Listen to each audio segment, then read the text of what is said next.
Amazing. ಒಬ್ರು drama queen, ಇನ್ನೊಬ್ರು dialogue king. ಚೆನ್ನಾಗಿದೆ ಜೋಡಿ.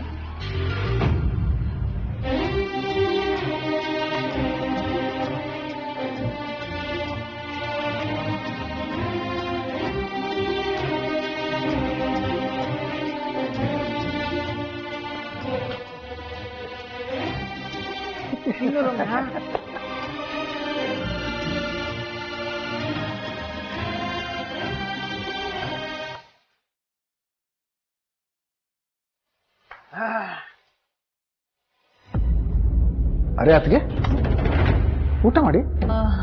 ಹಾ,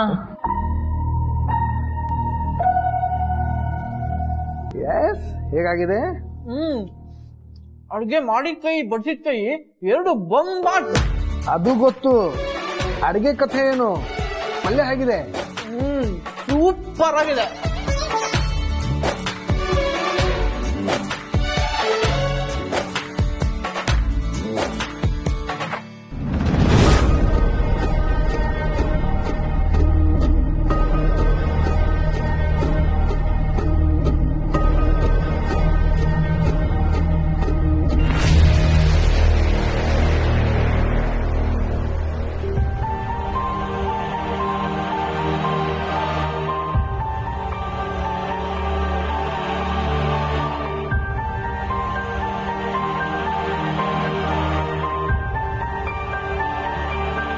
ಸರ್.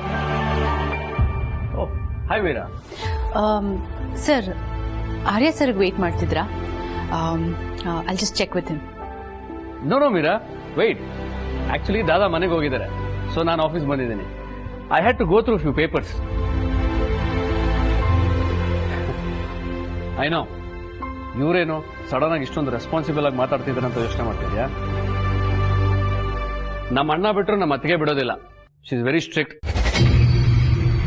ಇಷ್ಟು ದಿನ ದಾದ ಆಫೀಸಲ್ಲಿ ಇರಬೇಕಾದ್ರೆ ನಾನು ಇಲ್ಲಿಗೆ ಬಂದು ಏನ್ ಮಾಡಬೇಕು ಅಂತ ಸುಮ್ಮನಿದ್ದೆ. ಬಟ್ ಇನ್ನು ಮುಂದೆ ಹಾಗಾಗೋದಿಲ್ಲ. Nice sir. ಆಕ್ಚುಲಿ ಈ ಎಲ್ಲ ಕ್ರೆಡಿಟ್ಸ್ ನಮ್ಮ ಅತ್ತಿಗೆಗೆ ಸೇರಬೇಕು. ಬೈ ದ ವೇ ಮೀರಾ, ನೀನೇನಿವತ್ತು ಸೀರಿಯಲ್ ಬಂದಿದ್ಯಾ? Anything special? ಸರ್, ನಾವ್ ಅನ್ಕೊಂಡ್ರೆ every day can be a special day ಅಲ್ವಾ? Yeah, that's true. ಇವತ್ತು ನನ್ನ ಪಾಲ್ಗೆ ಒಂದು ಸ್ಪೆಷಲ್ ಡೇ ಆಗುತ್ತೆ ಅನ್ನೋ ನಂಬಿಕೆಯಲ್ಲಿ ಸ್ಯಾರಿ ಉಟ್ಕೊಂಡ್ಬಂದೆ. Good Meera, I wish you a great day. Thank you sir. You to.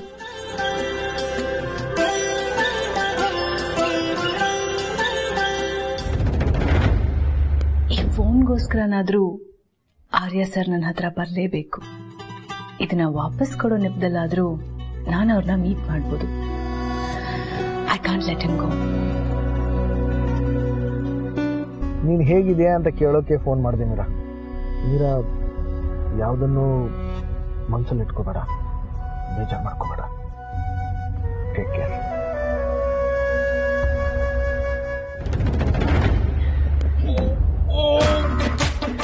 ಯಾಕೋ ಇನ್ಸೌಂಡ್ ಮಾಡ್ತಿದ್ಯಾ? ಸುಮ್ನಿರು ರಮ್ಯಾ, ಯಾಕೆ ಬೈತ್ಯಾ? ಸ್ಟೇಜ್ ಬಂದಷ್ಟು ಆರೋಗ್ಯಕ್ಕೆ ಒಳ್ಳೇದಂತೆ. ಬುರ್ಡೆ ಬಿಟ್ಟ. ಏನು ಇಲ್ಲ ಅನು, ಎಲ್ಲ ನೀನ್ ಮಾಡಿದ ಅಡ್ಗೆ ಪ್ರಭಾವ. ನೋಡು, ಅವಾಗ್ಲೇ ತಿಂದಿದ್ದು ಈಗ್ಲೂ ತೇಗ್ ಬರ್ತಾನೆ ಇದೆ. ನೀವಿಬ್ರು ಬಂದಿದ್ದು ನಮಗ್ ತುಂಬಾ ಖುಷಿ ಆಯ್ತು. ಆಗಾಗ ಇಬ್ರು ಬರ್ತಾ ಇರಿ. ನಿಮ್ ಜೊತೆ ಸ್ವಲ್ಪ ಮಾತಾಡ್ತಾ ಕೂತ್ರೆ ನನ್ಗೂ ವಯಸ್ಸು ಕಡಿಮೆ ಆದಂಗೆ ಫೀಲ್ ಆಗುತ್ತೆ. ಅಯ್ಯೋ ಅಮ್ಮ, ನೀವು ಹಾಗೆಲ್ಲ ಆಫರ್ ಕೊಡ್ಬೇಡಿ. ಆಮೇಲೆ ನಾನು ಇಲ್ಲೇ ಉಳ್ಕೊಂಡ್ಬಿಡ್ತೀನಿ. You are most welcome. ಅಯ್ಯೋ ಅಮ್ಮ, ಬೇಡ, ನಾವಿನ್ ಹೊರಡ್ತೀವಿ. ಬನ್ನಿ, ನಮ್ಮ ಅಪ್ಪು ನಿಮ್ಮನ್ನು ಬಿಡ್ತಾನೆ. ಸರ್, ಕಾರೆಲ್ಲ ಬೇಡ, ನಾವು ಮೆಟ್ರೋದಲ್ಲಿ ಬಂದ್ವಿ, ಹಾಗೆ ಹೋಗ್ತೀವಿ. ನೀವು ನಮ್ಮೋರು,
ಆರ್ಯ ಸರ್ ಫೋನ್ ಇಲ್ಲ ಹಾಕಿದೆ, ಅವರಲ್ಲಿ ಸರ್ ಮನೆಗೆ ಹೋಗಿದ್ದಾರೆ ಜೀಂಡೆ.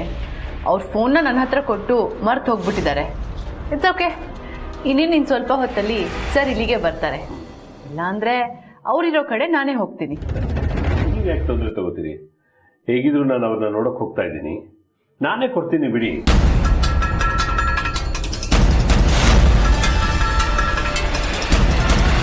ಆರ್ಯ ಸರ್ ಜೊತೆಗೆ ನನಗೆ ಸಿಗೋ ಸಣ್ಣ ಪುಟ್ಟ ಮೊಮೆಂಟ್ಗಳನ್ನ ಕಿತ್ಕೊಳ್ಳೋಕ್ಕೆ ಅಂತಾನೆ ಎಲ್ಲರೂ ಕಾಯ್ತಾ ಇರ್ತಾರೆ. ಛೇ,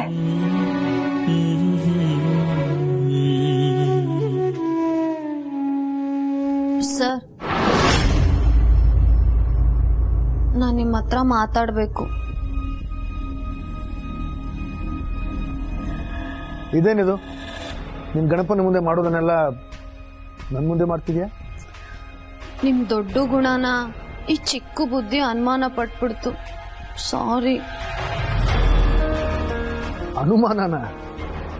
ಇದನ್ನ ನೀನ್ ಕೈ ಮುಗಿಯೋ ಗಣಪನೇ ಬಂದು ನನಗೆ ಹೇಳಿದ್ರು ನಾನು ಅದನ್ನ ನಂಬಲ್ಲ. ನನ್ನ ಅನುಗೆ ನನ್ನ ಮೇಲೆ ಅನುಮಾನನ ಸಾಧ್ಯನೇ ಇಲ್ಲ. ಸರ್, ನಿಮಗೆ ನನ್ನ ಮೇಲೆ ಅಷ್ಟೊಂದು ನಂಬಿಕೆನಾ? ನಿನ್ ಮೇಲೂ ಅಷ್ಟೇ, ನೀನ್ ನನ್ನ ಮೇಲೆ ಇಟ್ಟಿರೋ ನಂಬಿಕೆ ಮೇಲೂ ಅಷ್ಟೇ.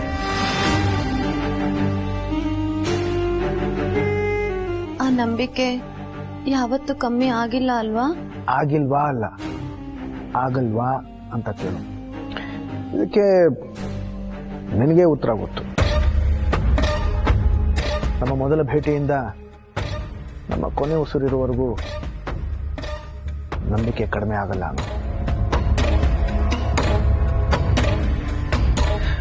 ಹೌದು, ಅನುಮಾನ ಯಾವ ವಿಷಯದಲ್ಲಿ ಅಂತ ನೀನು ಭಾವಿಸಿದ್ಯಾ? ಅದು ಬೇಡ ಬಿಡಿ. ಸರಿ ಬಿಡು. ಸರ್, ಬೇಡ ಬಿಡಿ ಅಂದ್ರೆ ಹಂಗೆ ಹೊರಟೋಗ್ತೀರಾ? ನನ್ನ ಹೆಂಡತಿನ ಒತ್ತಾಯ ಮಾಡೋಕೆ ನನಗೆ ಇಷ್ಟ ಇಲ್ಲ. ಅದು ಸರ್, ನೀವಿವತ್ತು ಬರ್ತೀರಾ ಇಲ್ವಾ ಅನ್ನೋ ವಿಷಯದಲ್ಲಿ ನನಗೆ ಅನುಮಾನ ಆಯ್ತು. ನೀವು ನನ್ನ ನಿರೀಕ್ಷೆನ ಯಾವತ್ತೂ ಸುಳ್ಳು ಮಾಡಲ್ಲ ಅಂತ ಹೇಳಿದ್ರಲ್ಲ, ಆ ಮಾತಿನ ಮೇಲೆ ನಾನು ಅನುಮಾನ ಪಟ್ಬಿಟ್ಟೆ ಸರ್. ಛೇ, ಎಂತ ದಡ್ಡಿ ನಾನು.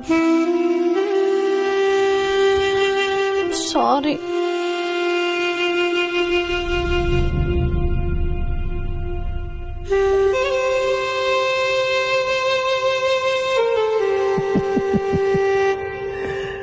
ದಡ್ಡಿನೇ ನೀನು. ಯಾಕೆ ಹೇಳು? ಯಾಕಂತಂದ್ರೆ ಇದಕ್ಕೆ ಅನುಮಾನ ಅನ್ನಲ್ಲ, ಅಕ್ಕರೆ ಅಂತಾರೆ. ಗಂಡ ಹೆಂಡತಿ ಮಧ್ಯೆ ಇಷ್ಟು ಇಲ್ಲ ಅಂದ್ರೆ ಹೇಗೆ? ನನಗೆ ನಿನ್ ಮೇಲೆ ಅಕ್ಕರೆ ಇದೆಯೋ ಇಲ್ವೋ ಅಂತ ನಿನ್ನ ನೀನು ಪ್ರಶ್ನೆ ಮಾಡ್ಕೊಂಡಿದ್ಯಾ ಅಷ್ಟೇ. ಅದಿದೆ ಅಂತ ನಾನು ಬಂದು ಉತ್ತರ ಕೊಟ್ಟಿದ್ದೀನಿ ಅಷ್ಟೇ. ಅನು, ಒಂದು ಗುಟ್ಟು ಹೇಳ. ಗಂಡನ ಬಗ್ಗೆ ಆಗಾಗ ಅನುಮಾನ ಪಟ್ಕೊಳ್ತಾ ಗಂಡನ್ನ ಹದಬಸ್ತಲ್ಲಿ ಇಟ್ಕೋಬೇಕು. ಏನೋ ಬೇಕಾಗಿಲ್ಲ. ನನ್ನ ಗಂಡನ ಹದ್ಬಸ್ತಲ್ಲಿ ಇಟ್ಕೊಳ್ಳೋದಕ್ಕೆ ಅವ್ರೇನೋ ಹಳಿ ತಪ್ಪಿ ಓಡ್ತಿಲ್ಲ. ನನ್ನ ಗಂಡ ಪಕ್ಕ ಪ್ರಾಮಾಣಿಕ. ಅವ್ರು ಯಾವತ್ತೂ ಸುಳ್ಳು ಹೇಳಿಲ್ಲ, ಸುಳ್ಳು ಹೇಳೋದು ಇಲ್ಲ. ಸುಳ್ಳು ಹೇಳಿ ಸಿಕ್ಕಾಕೊಳ್ಳೋ ಭಯನೂ ಅವ್ರಿಗಿಲ್ಲ. ಅಷ್ಟಕ್ಕೂ ನಾವು ಸತ್ಯನೇ ಹೇಳುವಾಗ ನಾವ್ಯಾಕೆ ಬೇರೆಯವ್ರಿಗೆ ಹೆದರ್ಕೋಬೇಕು? ಬೇರೆಯವರು ನಮ್ಮನ್ನ ನೋಡಿ ಭಯ ಪಡ್ಬೇಕು. ಅದು ಸತ್ಯಕ್ಕಿರೋ ಪವರ್.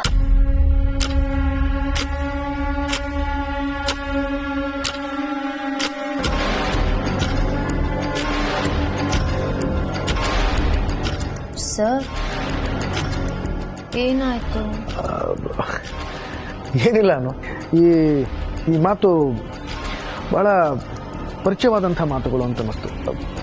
ಹಳೆಯ ದಿನಗಳು ಅಚಾನಕ್ ಆಗಿ ಕಣ್ಮುಂದೆ ಬಂದ ಹಾಗಾಯ್ತು. ಸಾರಿ ಸರ್, ನನ್ನ ಮಾತಿಂದ ನಿಮ್ಮ ಹಳೆ ನೆನಪುಗಳೆಲ್ಲ ಕಾಡುತ್ತೆ ಅಂತ ನಾನು ಅನ್ಕೊಂಡಿರ್ಲಿಲ್ಲ. ದಯವಿಟ್ಟು ಕ್ಷಮಿಸ್ಬಿಡಿ.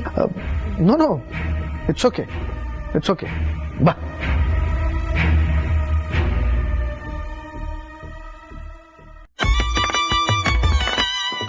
ಸಂಪತ್ ಓವರ್ ಫೋಟೋಸ್ ತಗೋಬೇಡ ಕಣೋ.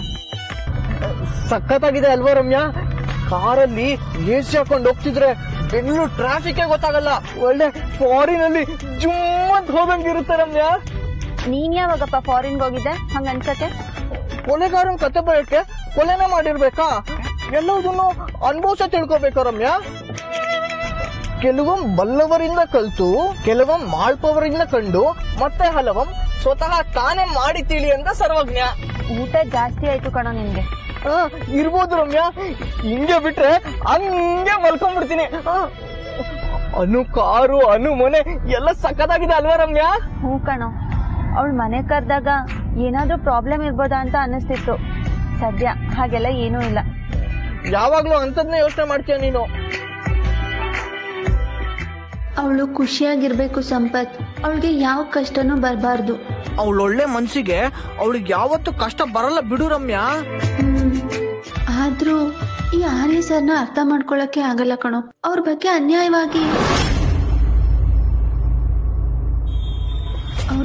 ಅನ್ಯಾಯವಾಗಿ ನಾವೇ ಅನುಮಾನ ಪಟ್ವಿ ಅನ್ಸುತ್ತೆ.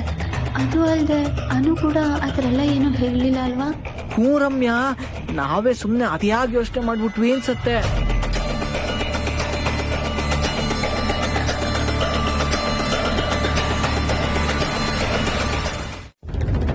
ಬರೋದಿಲ್ಲ ಅಂತ ಬೇಜಾರಾಗಿತ್ತು. ಅನು ಕೂಡ ಕಾಯ್ತಾನೆ ಇದ್ಲು. ಆರ್ಯ, ನೀನ್ ಬಂದಿದ್ದು ಖುಷಿ ಆಯ್ತು. Thank you. ಯಾಕಮ್ಮ? ಅನು ನಿರಾಸೆ ಮಾಡೋಕ್ಕೆ ನನಗೆ ಇಷ್ಟ ಇಲ್ಲ. ಅದಕ್ಕೆ ಕೆಲ್ಸದ ಮಧ್ಯೆ ಬಂದೆ. ಈಗ ಮತ್ತೆ ಹೋಗ್ಬೇಕು.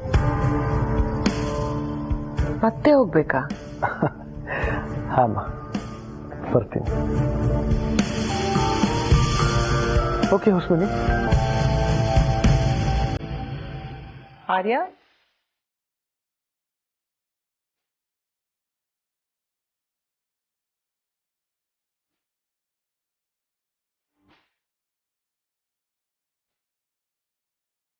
R you okay? ಯಾಕೋ ಆಬ್ಸೆಂಟ್ ಮೈಂಡೆಡ್ ತರ ಕಾಣ್ತಿದ್ಯಲ್ಲ? ಇಲ್ಲಮ್ಮ, ಐ ಆಮ್ ಫೈನ್. ಆಫೀಸ್ ಕಂಡ್ಬಿಟ್ಟು ಬೆಡ್ರೂಮ್ ಕಡೆ ಹೋಗ್ತಿದ್ಯಲ್ಲ? ಅಥವಾ ನಿನ್ ರೂಮ್ ಕಡೆನೆ ಹೋಗ್ಬೇಕು ಅಂತ ಮನ್ಸಲ್ಲಿ ಇಟ್ಕೊಂಡು ಹೋಗ್ತಿದ್ಯಾ?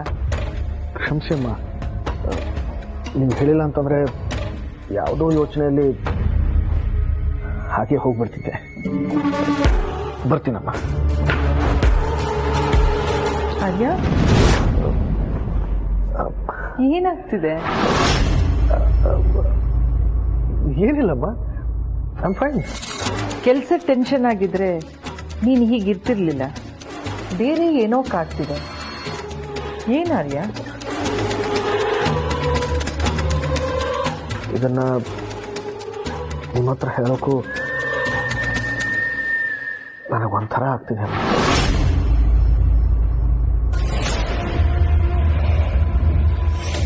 ಆದರೆ ಇದನ್ನ ನಿಮ್ಮ ಹತ್ರ ಹೇಳಿದೆ ಇನ್ನು ಯಾರ ಹತ್ರನೂ ಹೇಳೋಕ್ಕಾಗಲ್ಲಮ್ಮ.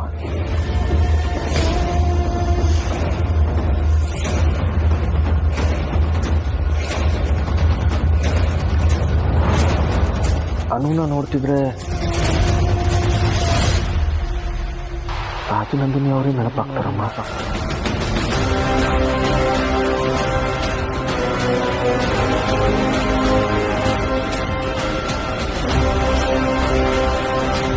ಇದನ್ನ ನಾನು ಮತ್ತೆ ಹೇಳ್ತಿದ್ದೀನಿ. ನನಗೇನೋ ಆಗಿದೆ ಅಂತ ದಯವಿಟ್ಟು ಅನ್ಕೋಬೇಡಿ ಅಮ್ಮ. ನನಗೆ ಅನ್ಸಿದ್ದನ್ನ ಹೇಳ್ತಿದ್ದೀನಿ ಅಷ್ಟೇ. ಅನು ಹಾವಭಾವ, ನಡವಳಿಕೆ ಮತ್ತೆ ಅವಳು ತಗೊಳ್ಳೋ ನಿರ್ಧಾರಗಳನ್ನು ನೋಡ್ತಾ ಇದ್ರೆ ದಿನೇ ದಿನೇ ಅವರನ್ನೇ ನೋಡ್ದಾಗ್ತಿದೆ.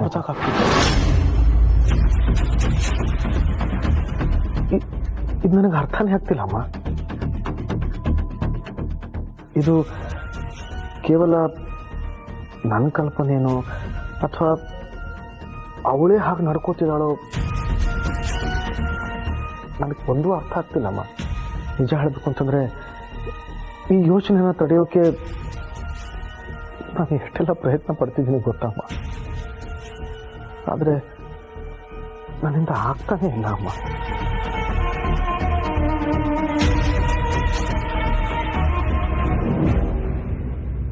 ವಾವ್, ಏನ್ ಸೀನ್ ಬ್ರೋ ಇನ್ ಲಾ. ಮತ್ತೆ ನಾಟಕ.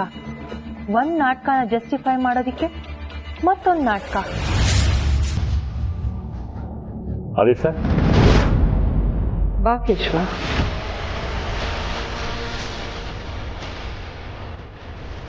ಸರ್ ನಿಮ್ಮ ಫೋನ್ ಆಫೀಸಲ್ಲೇ ಮತ್ತೆ ಬಂದಿದ್ದೆ. ಇದಷ್ಟು ಇಂಪಾರ್ಟೆಂಟ್ ಫೋನ್ ಕಾಲ್ಸು ನಿಮಗೋಸ್ಕರ ಕಾಯ್ತಾರೆ. ಮರೆತು ಬಂದಿಲ್ಲ, ಅಲ್ಲೇ ಬಿಟ್ಟು ಬಂದೆ. ಒಂದಿಷ್ಟು ಕಾಲ್ಸ್ ಬರೋದಿತ್ತು ಅಂತ ಗೊತ್ತಿತ್ತು, ಅದಕ್ಕೆ ಅದನ್ನು ನೀರಾಗಿ ವಹಿಸಿ ಬಂದೆ. ವೈಯಕ್ತಿಕ ಸಮಯದಲ್ಲಿ ಬಿಸ್ನೆಸ್ ಕಾಲ್ಸ್ ಅಡಚಣೆ ಮಾಡಬಹುದು ಅಂತ ಅನ್ನಿಸ್ತು. ಅದಕ್ಕೆ ನಿಮ್ಮ ಪರ್ಸ್ನಲ್ ಕೆಲಸ ಮುಗಿದ್ರೆ ಹೊರಡೋಗುತ್ತೆ. ಬರ್ತೀನಮ್ಮ. ಬರ್ತೀನಿ. ಬ್ರೋ ಇನ್ ಲಾ ಒಳ್ಳೆ ನಾಟಕಕಾರ ಆದ್ರೆ ಈ ಜೇಂಡೆ ಆದ್ರೆ ಸೂತ್ರಧಾರ. ಇರ್ಲಿ, ನನ್ನ ಮಾತಲ್ಲಿ ಯಾರಿಗೂ ಇಂಟ್ರೆಸ್ಟ್ ಇಲ್ಲ ಅಂತ ನನಗೆ ಗೊತ್ತು. That's okay. ಹೇಳಿದ್ದನ್ನೇ ಹೇಳಿ ನನಗೂ ಸಾಕಾಗಿದೆ. ಈ ಸಲ ನಾನೇ ಏನೋ ಒಂದು ಮಾಡ್ತೀನಿ.